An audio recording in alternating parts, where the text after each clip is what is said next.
कलुआही सौ RMP studio के शानदार प्रस्तुति के बजाय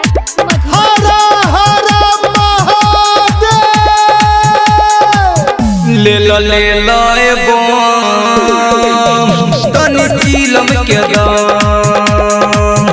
ले लो ए बम ले लो ए बम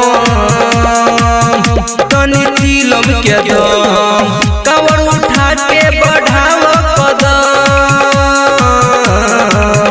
ले लो ए बम तनी चिलम के दम ले लो ए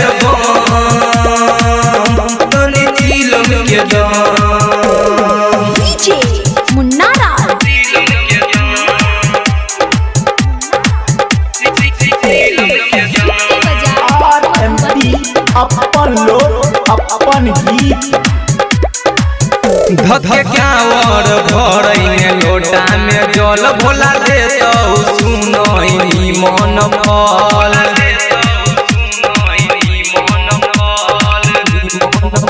धके कांवर भरैने लोटा में जल भोला दे तो सुनैनी मन फल चल चल भोला के दुआर झोल भर दे दौड़े तोहार लक भोला जी के नाम चल चल बाबा बैजू धाम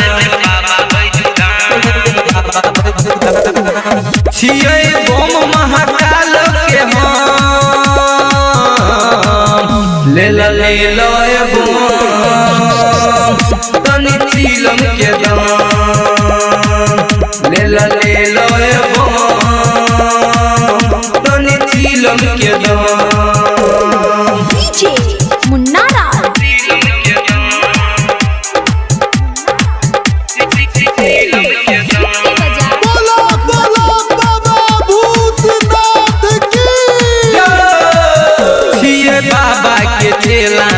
करो सकम सबसे आगे छियै कलुआही के बम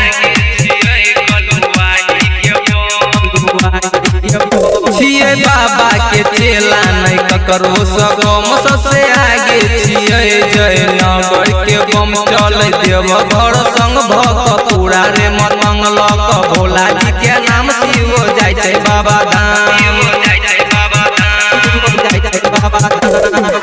डीजे पे गोपाल नाच छमा छम ले लो ए बम तनी चिलम के दम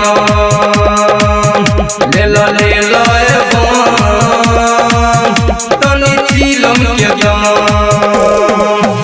ले लो ए बम तनी चिलम के दम ले लो ए बम ले लो ए बम तनी चिलम के दम कवर उठा के बढ़ाव कदम ले लो ए बम तनी चिलम के दम ले लो ए बम तनी चिलम के दम। RMP स्टूडियो के लाल बटन दबाकर सब्सक्राइब करी संगे बेल आइकन के दबाना नहीं बिसरी ताकि अपने सबक समक्ष नव प्रस्तुति अभित रहे।